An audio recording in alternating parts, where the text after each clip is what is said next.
Salut à toi qui me regarde et bienvenue sur les vidéos intuitives. Aujourd'hui c'est ma troisième et ça me fait un peu marrer parce qu'à chaque fois je me mets en face de la caméra et j'ai absolument zéro idée de ce que je vais dire.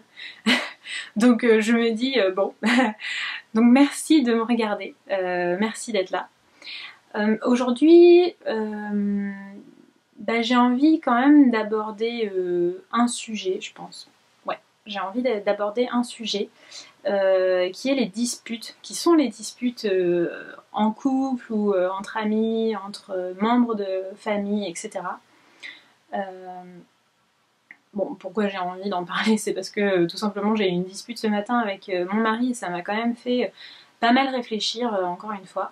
Parce que lui et moi on s'engueule pas souvent et puis en plus on a quand même beaucoup travaillé, en tout cas moi j'ai beaucoup travaillé sur moi et lui aussi.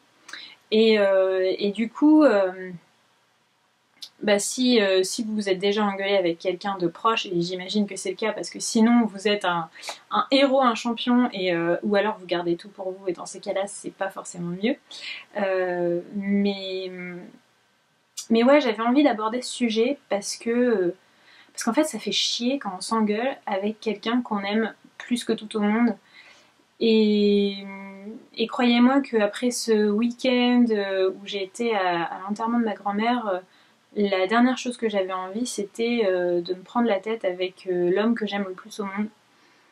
Surtout que j'ai vraiment conscience que chaque minute sont précieuses, que la seule chose qui compte vraiment c'est le moment présent. Et ça me faisait vraiment vraiment chier. Ouais, désolée pour mon langage, mais en réalité, il y a pas d'autre mot. Ça me faisait, ça m'emmerdait vraiment de me disputer comme ça avec lui pour des broutilles en plus.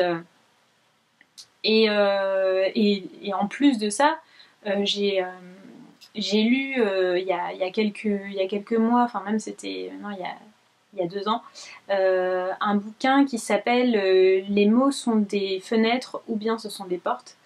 Et d'ailleurs, si vous ne l'avez pas lu, franchement, je vous invite à le lire parce il est génial et il m'a fait il m'a fait prendre conscience de beaucoup de choses.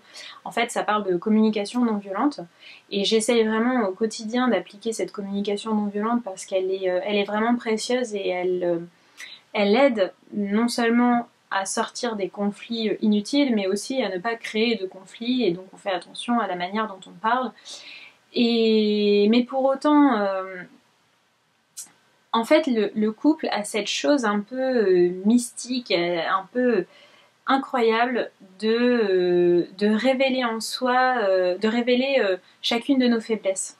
C'est un peu comme si on choisissait vraiment la personne qui va être capable de nous faire le plus travailler sur nos blessures les plus profondes. Et donc finalement, c'est cette personne avec qui on est capable de s'engueuler le plus fort alors qu'en alors que paradoxalement, c'est la personne avec qui on a le moins envie de s'engueuler au départ, puisque c'est quelqu'un d'hyper précieux et mon mari, je l'aime plus que tout au monde. Franchement, enfin, c'est assez incroyable et en même temps, on a cette capacité à se, à se prendre le chou pour des trucs nuls. Et, et le pire dans l'histoire, c'est que je sais, je connais, maintenant je me connais, je le connais, je sais quand il dit quelque chose qu'il va pas forcément penser à mal, etc.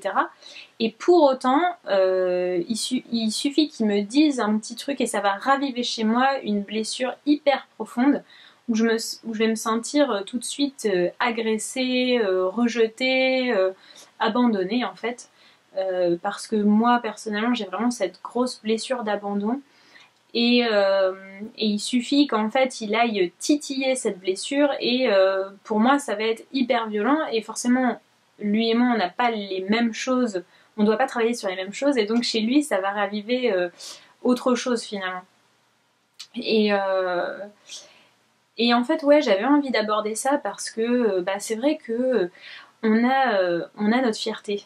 Et même quand on travaille sur ses blessures, même quand on connaît la communication non violente, même quand, même quand on aime quelqu'un très profondément, ben c'est difficile dans les moments où on va s'engueuler un peu plus fort que d'autres, de réussir à mettre tout ça de côté et c'est un peu comme si notre cerveau il se mettait en ébullition et qu'on n'arrivait plus du tout à réfléchir alors que punaise on la connaît cette communication non violente, on sait qu'il faut commencer par je ressens que sans agresser l'autre, on va essayer de pas être dans le reproche mais plutôt dans l'analyse et que ça va servir à rien de crier ou que le plus important c'est de communiquer. Et en plus, je trouve que c'est particulièrement difficile dans un sens où, en ce moment, je travaille justement avec Pierre-Antoine Catrice, qui est un psychothérapeute, hypnothérapeute, enfin, il fait plein de choses et c'est super intéressant. Et justement, je travaille beaucoup sur revenir à moi, justement, pas, comment dire, mieux m'affirmer et exprimer mes besoins, etc. Et donc, dans un sens, j'essaye d'exprimer mes vérités et je me dis, non, j'ai le droit d'être en colère, puisque j'ai le droit d'être en colère, on a tous le droit, et parfois c'est sain en fait, c'est important d'exprimer sa colère profonde et de la laisser un petit peu sortir pour justement pas qu'elle reste à l'intérieur de nous et qu'après ça devienne de la rancœur ou quelque chose de malsain qui va un peu détruire la relation. Donc dans un sens, j'ai besoin d'exprimer ma colère, et en même temps, j'ai pas envie d'exprimer ma colère, puisque si je suis dans la communication non violente, finalement, j'ai conscience que ma colère, elle vient de moi, que c'est pas de sa faute à lui si moi je suis en colère, c'est parce que ça vient travailler des choses un peu difficiles chez moi, que j'ai encore besoin d'aller explorer plus en profondeur et de venir soigner, en fait. Et donc en fait tout ça, ça rentre un peu en conflit dans ces moments-là où je me dis ok, je vais pas m'énerver parce que ça sert à rien et que c'est pas comme ça qu'on va avancer. En même temps, je me sens en colère, donc je me dis ok, il faut que j'exprime aussi ce sentiment qui est hyper fort pour pas qu'il me pollue par la suite. Et du coup, en fait tout ça, ça rentre un petit peu en contradiction.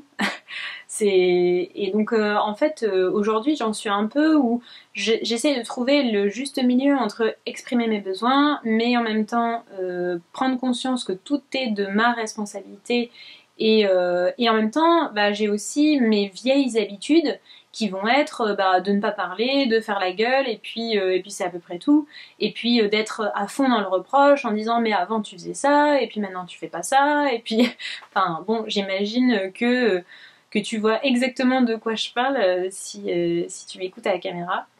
Euh, et ouais, en fait, ça fait chier parce qu'en même temps, j'aime mon mari et j'ai pas du tout envie de lui en vouloir. Et pour autant, là, ce matin, typiquement, en fait, on s'est engueulé et puis j'avais pas envie d'être en colère contre lui, donc il y avait une part de moi qui me disait ok Flore, arrête de t'énerver, ça sert à rien. Et donc j'essayais de pas hausser le ton. Et en même temps, j'étais hyper en colère contre lui parce qu'il avait vraiment réveillé une blessure un peu profonde. Et en fait, ça va peut-être être plus simple que je t'en parle un peu plus en détail, mais en fait, c'était vraiment un truc nul, hein. Il buvait un café et je lui ai rappelé que le café c'était pas très bon pour la santé et parce que la veille il m'avait dit qu'il voulait faire attention puisque le week-end dernier on avait un petit peu fait des excès et tout. Et en fait, bon lui il a paniqué, enfin voilà, il pensait que j'allais lui retirer le café à tout jamais alors que bon je lui ai indiqué juste voilà que pour sa santé il fallait faire gaffe. Enfin d'ailleurs il fallait pas faire gaffe, mais je lui ai indiqué que le café ça restait un alcaloïde et que donc au même titre que le thé, le chocolat ou l'alcool, c'était pas forcément bon pour la santé. Et en fait il y a quelques semaines on est allé boire un cocktail et c'est moi qui lui ai proposé. Et donc en fait il m'a dit oui mais tu vois toi j'ai quand même le droit de boire un café puisque toi tu m'invites à boire de l'alcool, donc dans le fond voilà, du coup ça a commencé comme ça et forcément moi je me suis dit à ce moment-là ça a ravivé en fait chez moi le fait que enfin, vraiment cette grosse blessure d'abandon où je me suis dit, mais en fait, il avait pas envie de passer du temps avec moi, il avait pas envie d'aller boire ce cocktail avec moi, alors que pour moi, ça avait été un super souvenir et j'étais trop contente. Et je me suis vraiment sentie blessée à ce moment-là. Et en fait, je lui en ai voulu pendant hyper longtemps sans vraiment savoir que c'était cette blessure qu'il avait ravivée chez moi. Et du coup, je trouve ça vraiment important. C'est pour ça que je vous invite, enfin, je t'invite. J'ai encore du mal avec ce tu et ce vous, mais je pense que ça fera l'objet d'une autre vidéo. Euh, mais ouais, je t'invite, si t'as pas lu Les mots sont des portes ou bien ce sont des fenêtres, ou l'inverse, je sais plus bien. C'est de Marshall. Je l'ai quelque part. Bon, je l'ai pas à côté de moi, mais c'est pas bien grave. Mais bah, je le mettrai en message en dessous de la vidéo. Mais ouais, je t'invite vraiment à lire ce bouquin parce que c'est vrai que quand t'es pas encore au stade de l'énervement, et ben du coup il est vraiment précieux et il aide à ne pas s'énerver. Le souci c'est que des fois en fait on oublie un peu ce qu'on a pu apprendre, lire ou quoi que ce soit. Et pourtant on connaît le schéma, hein. On sait très bien comment ça va se passer, qu'après on va se faire la gueule, on va plus parler, et puis finalement après on se rend compte que c'était débile de s'engueuler pour ça, et donc on va revenir l'un vers l'autre. Mais bon, 8 ans après, on en est toujours à se chamailler pour ce genre de choses. Et vraiment, je me rends compte à quel point chacun on vient vraiment titiller les blessures de l'autre. Et dans un sens, c'est génial aussi. En fait, dans les moments où vraiment on s'engueule comme ça, au début je suis vraiment énervée. Je me dis putain, mais c'est pas possible, on s'engueule vraiment pour rien. Et je vais être facilement dans le reproche parce que finalement c'est le schéma dans lequel j'ai été habituée, que j'ai l'habitude d'avoir. Et en réalité, aujourd'hui, j'essaie vraiment de sortir de ça parce que aussi ça nous permet pas d'avoir des relations parfaitement saines et harmonieuses. Et dans les moments où ça y est, j'arrive à lâcher l'énervement, je me rends compte à quel point c'est précieux aussi ces moments-là. C'est pour ça que finalement, j'en viens à me dire que c'est pas forcément génial d'être avec quelqu'un avec qui tu t'entends tout le temps parfaitement. D'ailleurs, de toute façon, c'est impossible. Parce que c'est une opportunité aussi d'aller travailler sur ses blessures. Et on en est venu à la conclusion tous les deux que finalement, bon bah lui, il avait peur que je le prive de quelque chose. Et en fait, il a beaucoup de... Enfin, pardon, j'ai la voix enrouée, mais forcément, le week-end dernier, j'ai mangé n'importe quoi. Mais oui, en fait, il s'est rendu compte que il avait cette addiction au café et qu'il avait du mal à en sortir. Et du coup, le fait que je pointe ça du doigt, ça l'a renvoyé à lui-même et ça a été difficile. Et pour moi, ça m'a renvoyé vraiment à ma blessure d'abandon où je me suis dit, mais en fait, il a pas envie de passer du temps avec moi, etc. Et en fait, je me suis mise à interpréter plein de choses qui n'étaient pas du tout ce que lui pensait, mais qui a ravivé chez moi cette blessure-là. Donc ouais. Les engueulades en couple, c'est vraiment en couple ou d'ailleurs avec un membre de sa famille, quelqu'un qui nous est très proche. Finalement, c'est hyper précieux et il faut vraiment essayer d'en tirer une leçon vis-à-vis de soi.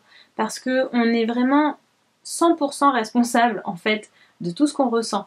Les choses qu'on vit, elles sont vraiment, elles sont factuelles en fait, ce sont juste des faits. Quelqu'un qui va nous dire quelque chose, finalement, on peut être totalement neutre vis-à-vis de ça.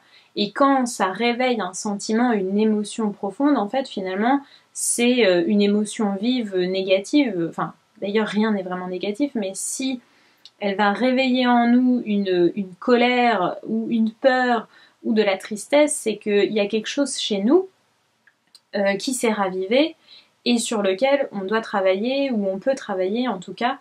Et finalement, en vouloir à l'autre sur là-dessus, c'est vraiment une perte de temps parce que non seulement c'est de l'interprétation, parce que en fait la personne, même si elle dit quelque chose, c'était pas forcément dans le sens où nous on l'a entendu. Et d'ailleurs, si ça se trouve, ça n'avait absolument rien à voir avec ce que nous on a entendu. Et en plus de ça, c'est pas du tout constructif. Ce qui va vraiment être constructif, c'est de se dire ok, ça m'énerve, mais alors pourquoi ça m'énerve? Qu'est-ce que ça réveille chez moi? Pourquoi je me sens autant blessée, attaquée, énervée, apeurée dans cette situation? Et donc c'est là que ça va vraiment être intéressant. Et je pense qu'on tourne vraiment en rond tant qu'on n'a pas vraiment compris ce qu'il y avait derrière tout ça en fait finalement. Et je le vois dans beaucoup de couples, et notamment chez mes parents, qui passent leur temps à s'engueuler, à se chamailler, à se crier dessus, parce qu'en fait, ils n'ont jamais travaillé sur eux et ils n'ont pas du tout conscience que, bah, ouais, le problème vient d'eux dans un sens. Il vient de ces blessures-là sur lesquelles ils n'ont pas travaillé. Et en fait, c'est pas grave en soi. Rien n'est jamais trop tard, mais c'est génial de s'en apercevoir et d'en prendre conscience parce que finalement, du coup, les disputes, elles se font de plus en plus rares et si on exprime vraiment ces sentiments, qu'on est justement dans cette communication non violente, je ressens que j'ai peur, je ressens que je suis triste quand ça peut être vraiment, en plus, d'ailleurs, dans le bouquin dont je te parle, c'est hyper intéressant parce que ils prennent un exemple vraiment qu'on peut rencontrer au quotidien, qui est il y a quelqu'un qui laisse traîner ses chaussons à la maison et il dit bah voilà on peut être énervé parce qu'on aime bien que tout soit propre et en soi qu'est-ce qu'il y a derrière? C'est juste que toi t'aimes la propreté, l'autre pour lui c'est pas grave. Donc il va pas forcément ressentir le besoin de ranger ses affaires ou quoi que ce soit. Et en fait, du coup, c'est là tout le travail où en fait ça sert à rien de s'énerver, mais juste poser ses besoins et dire je ressens que je suis un peu énervée parce que les chaussons, parce que j'aime que la maison soit propre et qu'elle soit parfaitement rangée. Et donc, est-ce que tu voudrais bien à l'avenir ranger tes chaussons? Finalement, ça, c'est pas une accusation, c'est prendre conscience de ses besoins à soi, qui ne sont pas forcément les mêmes que les besoins de son voisin ou de son conjoint ou quoi que ce soit. Et du coup, de ne pas faire une critique vis-à-vis de ça, mais juste de poser ses limites à soi et voilà, et d'accepter si la personne pour elle c'est pas la même chose, c'est pas les mêmes besoins, c'est ok en fait, c'est pas du tout grave. Mais voilà, et du coup sortir du reproche pour mieux analyser ce qui compte pour nous, quelles sont nos blessures et surtout exprimer ses propres ressentis sans tomber dans une accusation qui finalement n'a pas lieu d'être en fait. Voilà, je pose ça là. Dis-moi ce que t'en penses. Dis-moi si toi aussi t'as vécu un peu des choses similaires. Voilà, la vidéo est un peu longue, c'est un peu peut-être décousu, je sais pas, je vais réécouter tout ça une fois que j'aurai appuyé sur le bouton off. Mais ouais, en tout cas, travaillons sur nos blessures parce qu'il y en a. Il y en a et c'est pas grave. C'est normal d'en avoir. L'important, c'est d'en avoir conscience pour pouvoir ensuite agir dessus sans que nos proches aient à les subir finalement. Parce que vraiment, chaque seconde qu'on peut passer avec elles sont vraiment précieuses en fait. Voilà. Enfin avec elles, avec eux plutôt. Nos proches. Voilà, gros bisous et puis à très vite.